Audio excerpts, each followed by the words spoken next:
Well, I'm joined now by Seth Schachner, who's the Managing Director of Strat Americas, which specialises in advising clients on media and technology partnerships. Is this feasible? What does this mean, and how is Hollywood reacting today? It sounds a little half-baked at the top level, basically. Not sure anyone's totally sure what President Trump was referring to, but it sounds like it's the production side, the actual filming and producing of movies or even television shows overseas. So it's I think the discussion now is much more positive and should probably, if the incentive comes into place, bring some of the production actually back. What goes into this film that makes it such a success, especially with its particular audience? Couple things. I mean, this one hit like absolute gold with Gen Z, right? Younger demographic that I think a lot of the studios out here and streamers are struggling to figure out.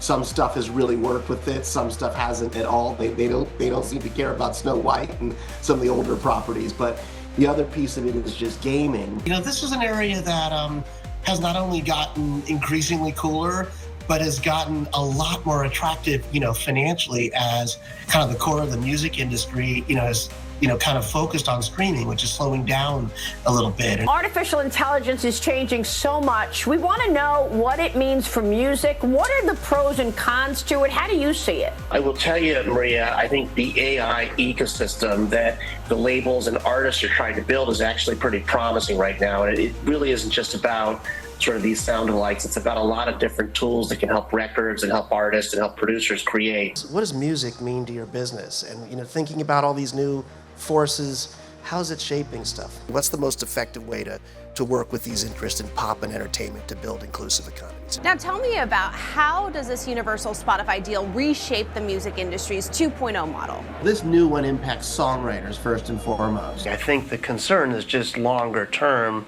for the labels and all the rights holders about setting the right precedents legally so they can grow and see, AI music as a business right now. Some influencers are clearly doing it really well. Yeah, and I'm definitely not in the demo. That's probably the expert on influencers with the younger kids, but Charli D'Amelio, Addison Rae, even the older skewing stuff. I mean, the Kardashians are influencers. Taylor Swift's an influencer.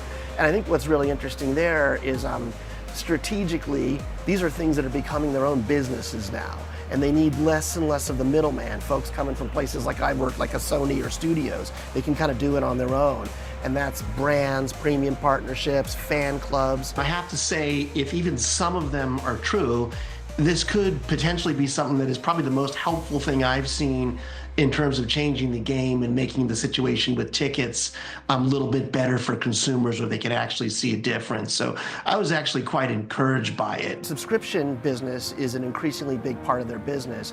To me, when I look at digital businesses, you got to have a couple of engines, and that's older, actually. That's not the younger kids. So they got a lot of stuff all across the board to compete with Netflix and Amazon. This is an age, a demographic that doesn't want to be spoken to per se, and I think there are some nuances about social media that are different than, say, any other form of traditional media, where being organic, being cool, being of the moment, I think makes a real difference in speaking to people. And I think that's what the magic about this is. She just sort of came out and said it. Thank you so much, Seth Schachner, Managing Director at Strat Americas.